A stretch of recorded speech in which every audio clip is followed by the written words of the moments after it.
Hey guys, I am Pixel Dan, and today we're going to be checking out the Masters of the Universe Origins King Randor. I knew this guy had to be coming after we got that Jitsu armor.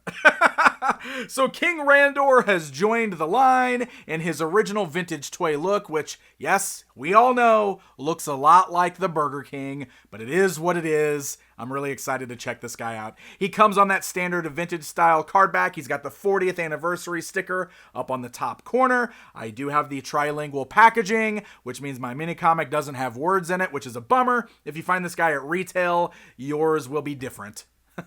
On the back side of the packaging, we've got some gorgeous artwork up here of King Randor. I love the 2000X influences in here because we've got the leaders of all the different races building out the council there. I think that is fantastic. I love it. Love to see it.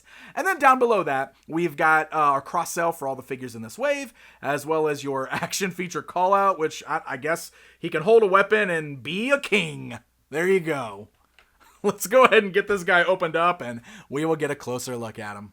All right, we got our King Randor outside of the packaging. Bringing in the tape measure, you can see he's just shy of a full 6 inches tall, like all the figures in this line. And it's inevitable. I know, comment section, it's the Burger King, right? You just can't get away from it every time we talk about King Randor, especially this particular outfit for King Randor. There's the inevitable Burger King comparisons. And it's true. I mean, the color scheme and everything about this guy looks a lot like that original version of the Burger King mascot. And I think that's, even more so with this figure. I don't know. I love the new head sculpt here. I think the details look really great in the face, but even that looks more like the Burger King than even the vintage figure does. I don't know. That's just the way it is. So this guy's pretty much exactly what we were expecting. He's modeled after that vintage action figure, which shared a lot of parts like the armor with Jitsu here, just the base body like He-Man.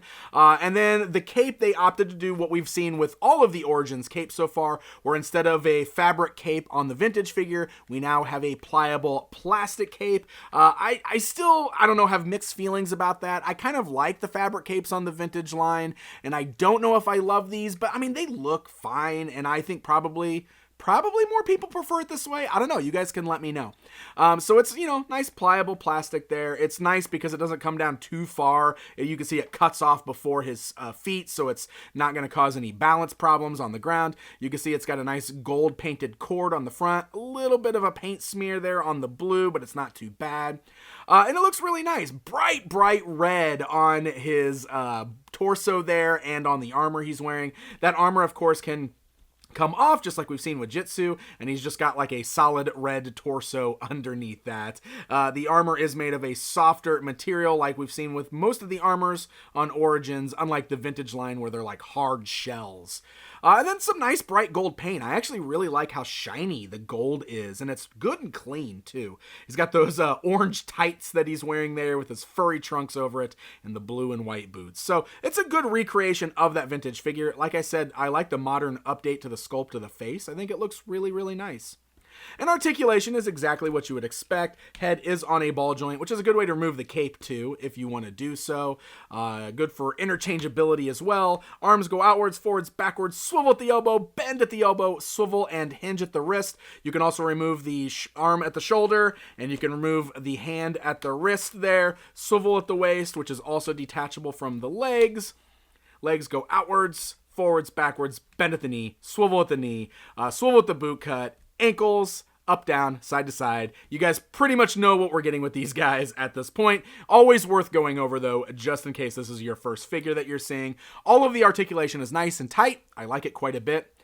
And for his one accessory, same spear, just like on the vintage Castle Grayskull weapons rack. Same spear from Whiplash, but this time it's molded in a nice gold color. It's worth noting that it's different from the gold on the figure because this is painted gold and this is molded in a gold plastic. So it is slightly different, but it is really nice looking. It's got a really nice kind of marbly shine to it, which is pretty dang cool. All right, guys, it's comparison time. Let's go ahead and stand him alongside the vintage King Randor action figure. You can see how bright and vibrant the Origins one is. You can also see the similarities there. You can see what I was talking about with the capes as well as the updated face sculpt. And there you go, my friends. That is a look at the brand new Origins King Randor action figure. He's another one that was pretty inevitable since he's a lot of reused parts that we've already seen, but I'm really glad that we've got him. He's one of those ones from the very end of the original toy line. Nice seeing him brought in here. We're really nailing, like we're hammering out all of these vintage characters. It's pretty cool how we're really filling out Origins here. So really cool stuff. Now this is part of a wave that has already hit retail stores. I ordered mine through BigBadToyStore.com, so worth checking there if you're still on the lookout for them. Thank you guys so very much for watching this video, and until next time.